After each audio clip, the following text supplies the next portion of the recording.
একটা কথা জিজ্ঞেস করতে পারি? পারেন, তবে আপনার বরাতে হরির হোটেল আছে। হরির হোটেল মানে?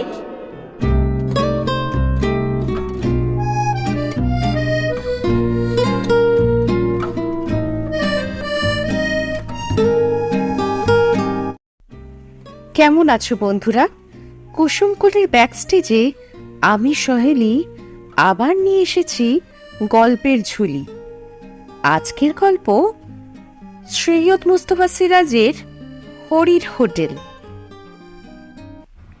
স্টেশনে ট্রেন থামতে না থামতেই যাত্রীদের মধ্যে হুলস্থুল বেঁধে গিয়েছিল। ভিড়ে ঠাসা কামরা, পিছন থেকে প্রচন্ড চাপ তো টের পাচ্ছিলই। তারপর দেখলুম কেউ কেউ আমার কাঁধের উপর দিয়ে কসরত দেখে সামনে চলে যাচ্ছে, সেই সঙ্গে চেঁচামেচি চলছে।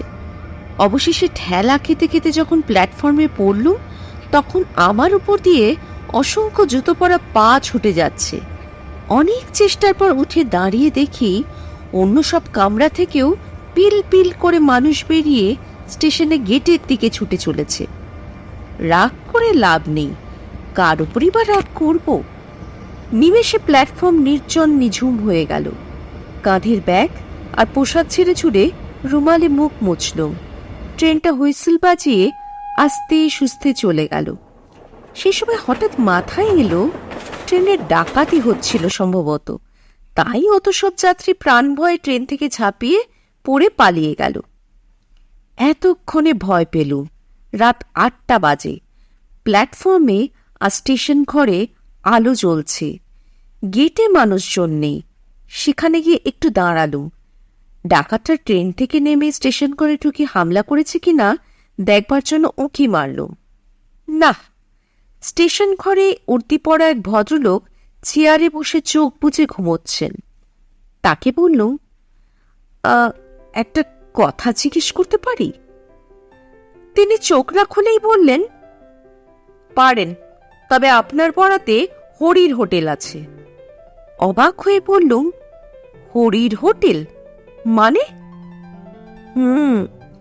এ তলাতে নতুন এসেছেন তাই না? যাবেন কোথায়? আগে কাঞ্চনপুর। সেখানে কার বাড়ি যাবেন? একটু বিরক্ত হয়ে বললুম, সেখানে আমার বন্ধুর বাড়ি। রেলকোট পরা ভদ্রলোক এবার চোখ খুলে একটু হেসে বললেন, আপনার বন্ধু আপনাকে এখানকার হাল হদিস কিছুই জানাননি দেখছি। তা কি আর করবেন, হরির হোটেলে এখন আপনার ভবিতব্য। কথা না বাড়িয়ে বললুম, গেটে তো টিকিট নেওয়ার লোক নেই দেখছি, টিকিটটা নেবেন কি? টিকিট কেটেছেন? তা এ তল্লাটে নতুন প্যাসেঞ্জার, টিকিট কাটবেন বই কি, ইচ্ছে হলে দিন, না হলে দেবেন না। বুঝলুম এই ভদ্রলোকই স্টেশন মাস্টার, মাথায় হয়তো ছিট আছে। টিকিটটা ওর সামনে টেবিলে রেখে বললুম, আচ্ছা এবার বলুন তো, অত সব যাত্রী ট্রেন থেকে ওভাবে মরিয়া হয়ে নেমে দৌড়ে পালালো কেন? আজ যে শনিবার, তাতে ট্রেন 4 ঘন্টা লেট। বুঝলুম না। বুঝতে পারবেন, গেট পেরিয়ে নিচের চত্বরে যান। গেট পেরিয়ে গিয়ে দেখি কয়েক ধাপ সিঁড়ির নিচে একটা খোলা মেলা জায়গা, এক প্রান্তে কিছু দোকানপাট। অস্পষ্ট জ্যোৎস্নায় লক্ষ্য করলুম চত্বর একেবারে জনহীন। আমার সহকর্মী ও ঘনিষ্ঠ বন্ধু নির্মল বলেছিল, স্টেশন থেকে নামলেই বাস, সাইকেল রিক্সা বা এক্কা ঘোড়ার গাড়ি একটা কিছু পেয়ে যাব। কিন্তু কোথায় তারা? একটা চায়ের দোকানে আলো জ্বলছিল, সেখানে গিয়ে বেঞ্চে বসে বললুম, পরের বাস কটায় দাদা? চাওয়ালা আমার দিকে তাকিয়ে মুচকি হেসে বলল, বাবু মশাইয়ের আশা হচ্ছে কোত্থেকে? কলকাতা। ঠিক ঠিক, তা যাওয়া হবে কোথায়? কাঞ্চনপুর। পরের বাস কখন আসবে? বাবু মশাই, এ রাত্রিরে আর বাস আসবে না, আসবে সেই ভোরবেলা, কেননা রাত্রিরে তো এই স্টেশনে আর কোনো ট্রেন থামে না। সাইকেল রিক্সা বা এক্কা গাড়ি? চাওয়ালা হাসল, আজ্ঞে না, খামাখা কেন রাত্রিবেলা ওরা আসবে? বাবু মশাই, আপনি বড় ভুল করেছেন। আসবার সময় দেখেননি সোনাগড় জংশনে হঠাৎ ট্রেনের কামরায় বেজায় ভিড় হয়েছিল? মনে পড়ে গেল। বললুম, তুমি ঠিক বলেছ, কামরা একেবারে ফাঁকা ছিল। হঠাৎ ওই জংশনে ভিড়ের চাপে কোণঠাসা হয়ে গিয়েছিল। ব্যাপারটা হলো, এই তল্লাটে অসংখ্য লোক সোনাগড়ে কলকারখানায় চাকরি করে। তারা প্রতি শনিবারে বাড়ি ফেরে, রোববারটা কাটিয়ে আবার সোমবার সোনাগড় যায়। আপনি যদি ট্রেন থেকে নেমেই ওদের সঙ্গে দৌড়ে আসতেন, তাহলে হয়তো বাসে বা সাইকেল রিক্সা নয়তো এক্কা গাড়িতে ঢুকে যেতে পারতেন। হ্যাঁ, সহজে পারতেন না, একটু কসরত করতে হতো, এই যা। এবার ব্যাপারটা বুঝতে পারল। নির্মলের উপর ভারী রাগ হলো। এই ব্যাপারটা আমাকে তার খুলে বলা উচিত ছিল, কিন্তু আর রাগ করে লাভ নেই। তাছাড়া নির্মলের মেয়ের অন্নপ্রাশন কাল রবিবার। আমি কবে যাব নির্দিষ্ট করে তাকে তো বলিনি, শুধু বলেছিলাম নিশ্চয়ই যাব, শনিবার পর্যন্ত অপেক্ষা করিস। বললুম, এক কাপ চায়ের ব্যবস্থা করা যায় না দাদা? চাওয়ালা গম্ভীর মুখে মাথা নাড়ল। না বাবু মশাই, উনুনে আমার রাতের রান্না শেষ করে জল ঢেলে দিয়েছি, আর চা করার কোনো উপায় নেই। আচ্ছা আচ্ছা, এখানে হরির হোটেলটা কোথায়? লোকটা যেন চমকে উঠল হরির হোটেলের নাম শুনে। এর আগে কখনো হরির হোটেলে খেয়েছিলেন নাকি? না, আমি প্রথম এখানে আসছি। হরির হোটেলের কথা স্টেশন মাস্টারের মুখে শুনলাম। ও, হরির হোটেলে যখন যাওয়ার ইচ্ছে হয়েছে চলে যান, তবে একটু দেখে শুনে যাবেন, বলে চাওয়ালা আমার মুখের সামনে দোকানের ঝাঁপ ফেলে দিল। এখানে দেখছি সবই অদ্ভুত, লোকজনও অদ্ভুত। হরির হোটেলে যেতে দেখে শুনে যাব কেন, কিছু বোঝা গেল না। এতক্ষণে চাঁদ আরো উজ্জ্বল হয়েছে, সব দোকানপাট বন্ধ, শুধু শেষ দিকটায় আলো জ্বলছে। সেখানে গিয়ে দেখলুম একটা ঘর খোলা আছে। দরজার কাছে টেবিলের সামনে একজন রুগাটে গড়নের কালো রঙের লোক বসে আছে, পরনে ধুতি আর হাত কাটা ফতুয়া। ভেতরে তুষারি লম্বা বেঞ্চের উপর উঁচু ডেস্ক কাটা। দেখেই বোঝা যায় এটা একটা হোটেল। এই তাহলে হরির হোটেল। লোকটি আমাকে দেখেই কেন যেন সবিনয়ে করজোড়ে নমস্কার করল। আমিও নমস্কার করে বললাম, এইটাই কি হরিবাবুর হোটেল? সে জিভ কেটে মাথা নেড়ে বলল, আজ্ঞে স্যার, দয়া করে আমাকে বাবু বলবেন না, আমি একজন সামান্য লোক। বাইরে টাঙানো সাইনবোর্ড দেখুন, লেখা আছে অন্নপূর্ণা হোটেল, কিন্তু এ তল্লাটে সবাই বলে হরির হোটেল।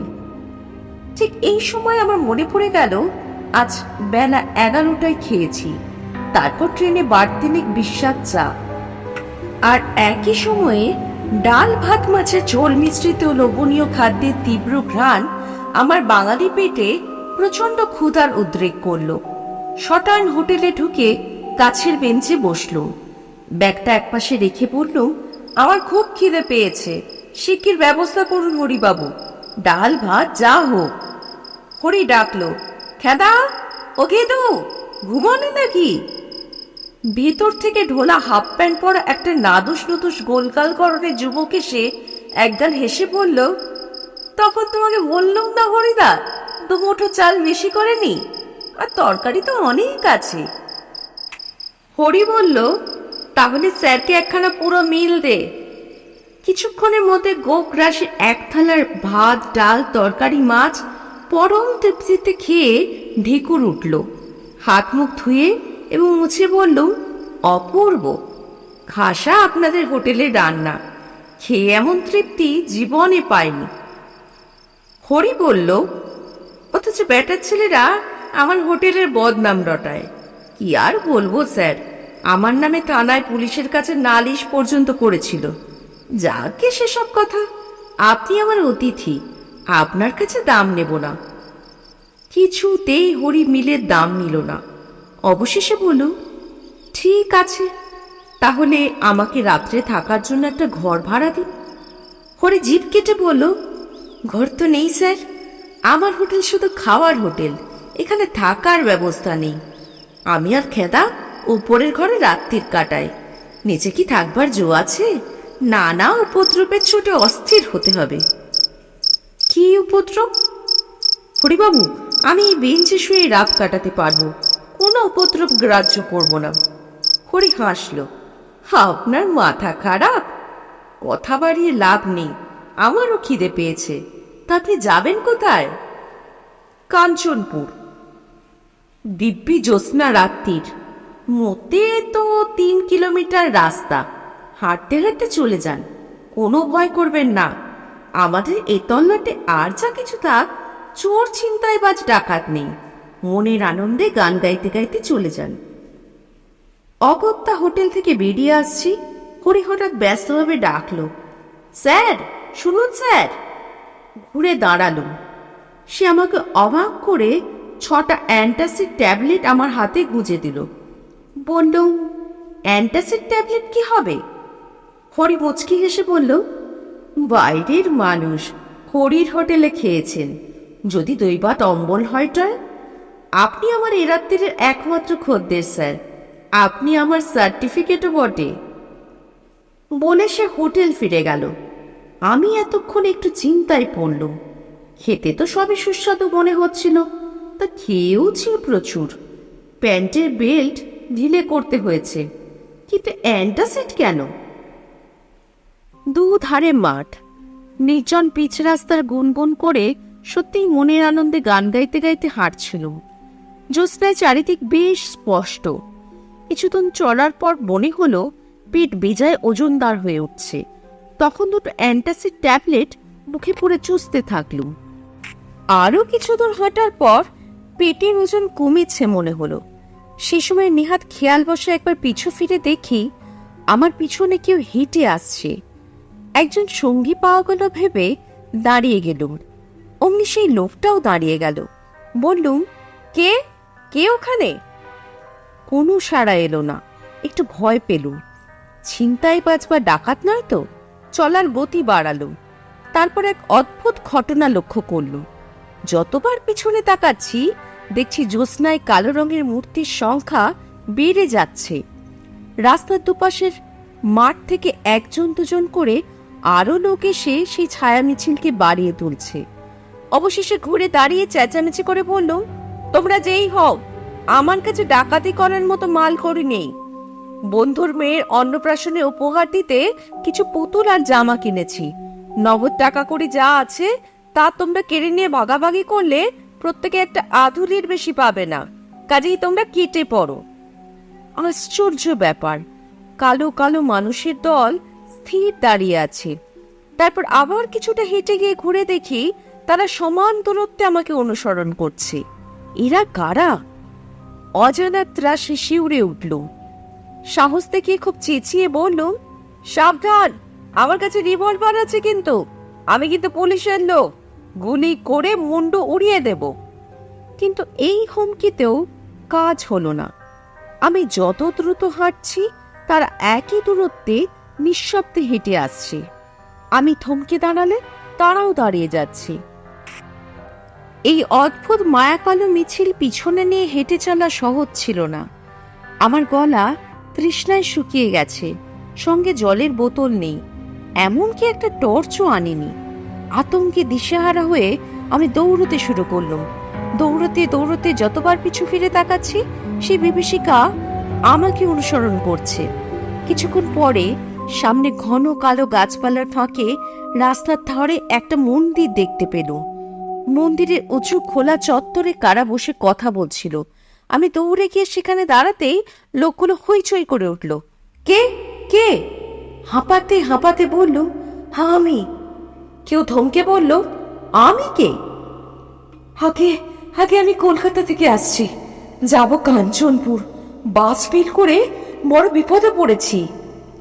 একজন বলল, তাই বলুন, তা বিপদটা কি?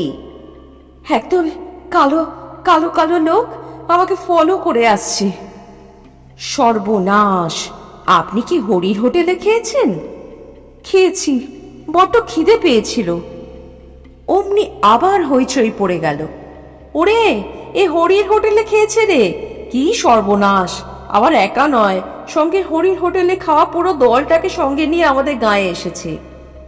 এই সব বলতে বলতে লোকগুলো মন্দিরের পেছনে উধাও হয়ে গেল।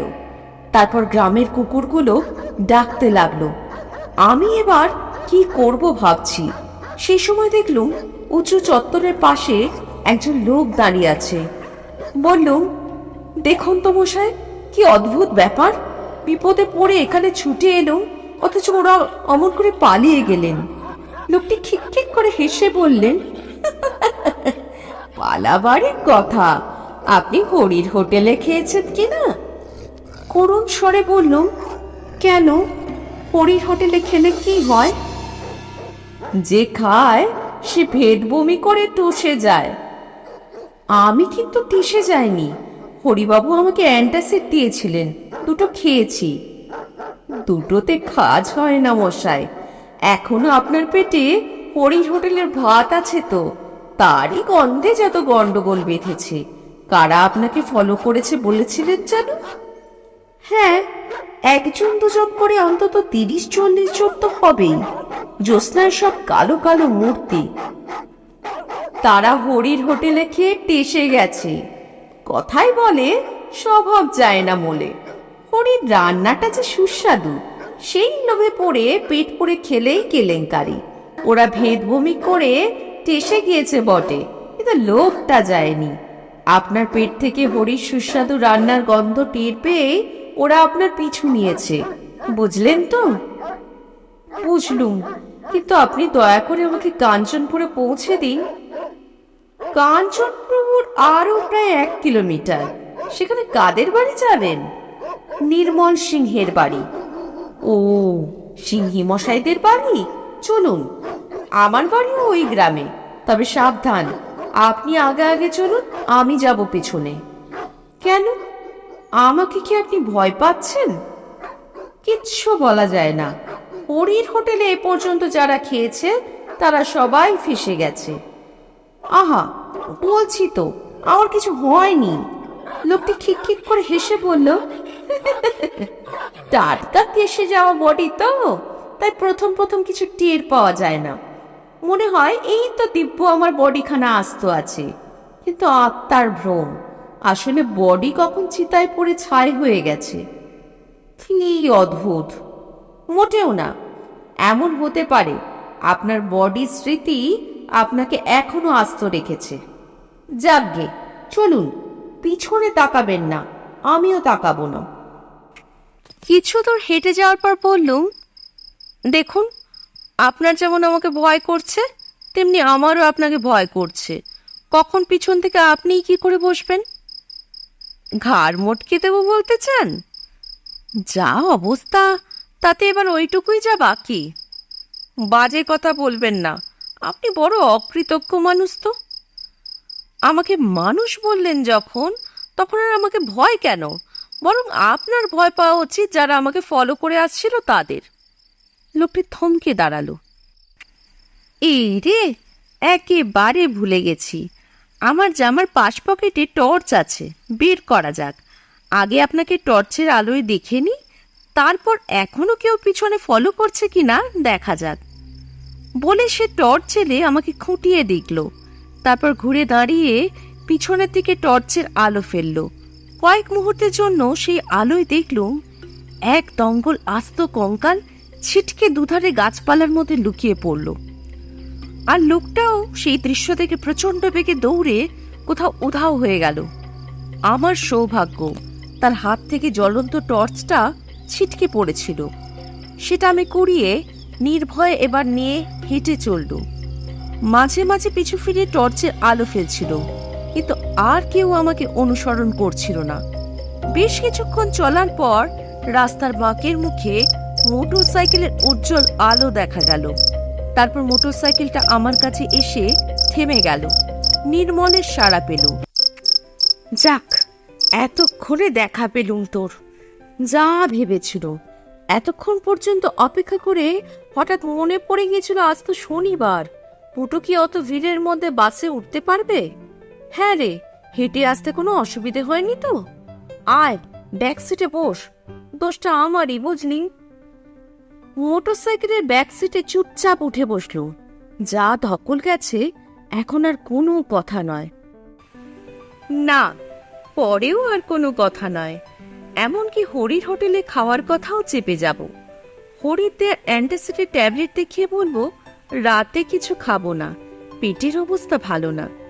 তাছাড়া আমি হরির হোটেলে খেয়ে এসেছি শুনলে নির্মল নির্ঘাত আমাকে ফেলে পালানোর চেষ্টা করবে।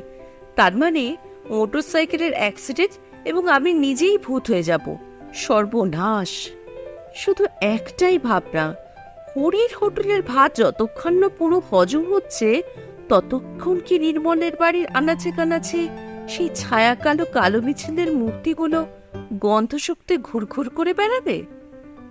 দেখা যাক।